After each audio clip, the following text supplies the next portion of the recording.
Welcome back to redheart.com as well as the Crochet Crowd. I'm your host Mikey, and in today's tutorial we're going to work on the small Picot flower together. Now there is a larger size version of this particular pattern, and the pattern will be provided in the more information of this video for you to access, so you just have to go there and get it. Now the major differences between the large flower and the small one is the hook size. The hook size is made smaller for making this flower because the flowers actually stack on top of each other. You don't have to use them together, but it's just a simple idea to be able to reduce the size. You should also know too that the larger size version has a slight variation to the pattern, so the pattern is not completely the same, so you have to pay attention to that. Today's yarn I'm going to be using today is the Red Heart Gumdrop. Fabulous little color line. It is geared for babies and it is so extremely soft. So let's do the small Picot flower together right now. So let's begin. We're going to create a slip knot just like you normally would, and let's go. So this pattern is the smaller version of the two, and it just makes a lot of sense what you get once you get going.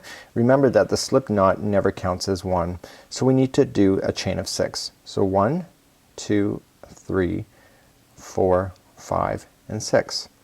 So now we have to create a ring. So to do that we slip the hook into the beginning chain and pull the yarn through to create the ring, just like so. So that is the first step of this flower.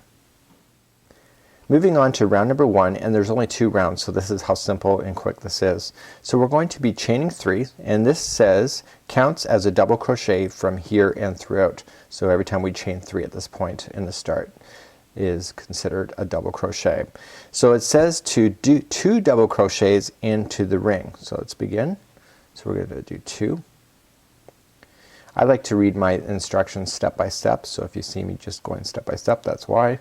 And now it says 2 double crochets into the ring, which I just did, and now chain 2.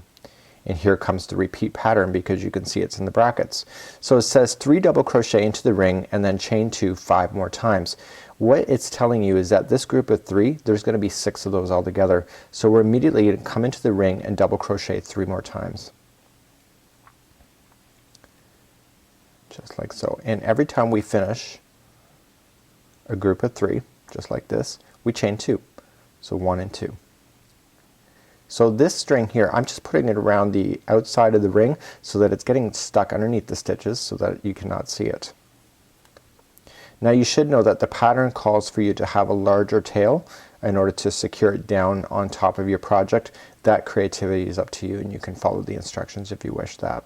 So there's my another group of 3, so we're going to chain 2, and let's do another group of 3.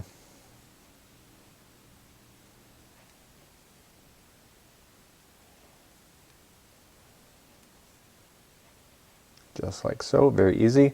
And then once you get the group of 3 in, chain 2. So you're going to notice that you're going to appear to be running out of room within your ring, but because you're going around in the ring you can always shift your stitches and move them because they're just essentially just going around the ring and not into any stitches. So we have one group there, another, that's 5. So let's chain 2 again, and what I'm going to just do is I'm just going to grab the last group and just the first group and just pull. You see how they all just moved? So it provides more room into the center. And I'm putting in my final 3, but don't forget you still need to chain 2 as per the instructions right after it, and chain 2, and then we join it to the top of the chain 3 that we started off with, like so. So we're just joining it with a slip stitch, and so basically it should almost look like a hexagon, which it does. So you got 1 2 3 4 5 and 6, and that concludes round number 1. So let's begin round number 2 together. This is really simple, but the instructions make it look complicated, but trust me when I say it's really simple. So we've joined it to the beginning of the chain 3, but we're in the wrong place to begin this project for this one going around. So it says to slip stitch into the next double crochet, which is the middle one. Okay, and this is where we're going to start off the round, in the middle of the group of 3. So let's go into the instructions. It says now to chain 2. Okay, 1 and 2, and it says to 5 DC CL into the next chain 2 space. Well, here's the chain 2 space. So what is that? 5 double crochets in a cluster in the next chain 2 space. So here we go. So we're going to wrap and going into the chain 2 space, pull through, and pull through 2 and hold. Now to finish a double crochet you would pull through these final 2 to finish, but we're doing a cluster so we don't want to do that. So we're gonna begin again, so we're gonna wrap going into the same space and pull through 2 and hold.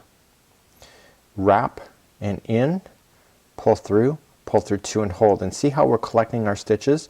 We need a total of 6 of those loops on here, because see there's 1 2 3 4 5, so this 1 2 3 4, so that means that this is a 4 cluster. This here is part of the first one, which doesn't count, so we want a total of 6, just easier. So I go 3 and 3 in my brain. So now we're gonna grab the yarn and pull through all of those 6 loops, and now it says to do a picot. Well, a picot is this. Now watch, 1 2 and 3, and what we want to do is slip the hook in behind all of these 6. See how easily that went in? And now we grab the yarn and slip stitch it through here and through the beginning loop, and this makes a point on the very top. And don't worry, we're going to review this again. So now we're at the top and we need to get to the next center of the group down here. So we go 1 and 2 and we slip stitch it to the middle of the group of 3. So now you have a fabulous little point. So let's review again. So this is what you're going to need to do. So we start off with chaining of 2, and now we look toward the next gap space and we do a 5 cluster. So we wrap going into the space and pull through 2 and hold.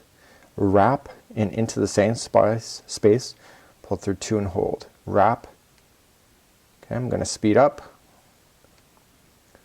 So you're basically collecting your stitches and you're looking to make sure that there's 6 loops on your hook. So there we go. And so now we're going to use the yarn and pull it through all 6. And now we're going to do the picot. So 1 2 3, and then we come in behind all of those 6, so just right into the inside of those stitches. And this is where tension and you have to be best friends. So now we've gone in behind, so we're gonna grab it and pull through the starting 1, and then 1 and 2 come down. So I'm gonna do that one more time because this is actually the last round, so we're gonna do a slip stitch down. So this is, okay, 1 and 2, so you start off with a chain and we do a 5 cluster into the next. So essentially this is all we have to do for these small versions of these. This is your very last round. This is how fast it can be. Okay, so we got our 6 on here. We now pull through all 6, and now let's do a picot. So 1 2 and 3, going in behind all of the 6 in the middle of the stitch, I should say, not in behind, and then grab the yarn, pull through the starting loop, and then 1 and 2, and come down again to the middle of the next group of 3 double crochets. So continue to do that all the way around. I'm going to do it off camera, meet back up, show you how to fasten off, and you are good to go. And this is a small picot flower. I've now just finished my final petal, and now I've already done my chain 2, and now I just want to slip stitch to where I started. Very easy, no brainer. And so now I want to fasten off. I'm going to show you how to fasten off and really truly hide in your ends. I think my biggest lesson for 2013 has been the lesson of fastening off and actually really hiding my ends. So I'm just going to pull my yarn through. I'm just doing it without telling you. So I'm just going to grab my yarn and pull through, and this basically locks it onto itself, and then your darning needle is your best friend. You know, I never really cared much about doing the darning needle process until the last few months, and I realized that my projects don't ever fall apart in a live show or when I'm giving it away. And so essentially I want to take my darning needle and just feed it through the stitches just a little bit, and I want to go one direction, and I want to come back in the same direction that I just came from, but in a different area of the stitches, so it keeps it track. Now yesterday when I was doing my tutorials, I was showing you a plastic needle. This is a Susan Bates darning needle. Totally recommend it. Totally. You see, I'm not fighting with getting my plastic needle in there. So now that I've gone in 3 times, I can safely cut that yarn now, and you will never see where I stopped and started. So this is it. This is your small picot flower. It's been designed so that it will sit on top of a larger one, and you have a really nice three-dimensional look when you do so. You just have to sew it down to your project. So on behalf of redheart.com as well as the Crochet Crowd, I'm your host Mikey, and for more free patterns and ideas, please stay tuned next time, and we'll see ya.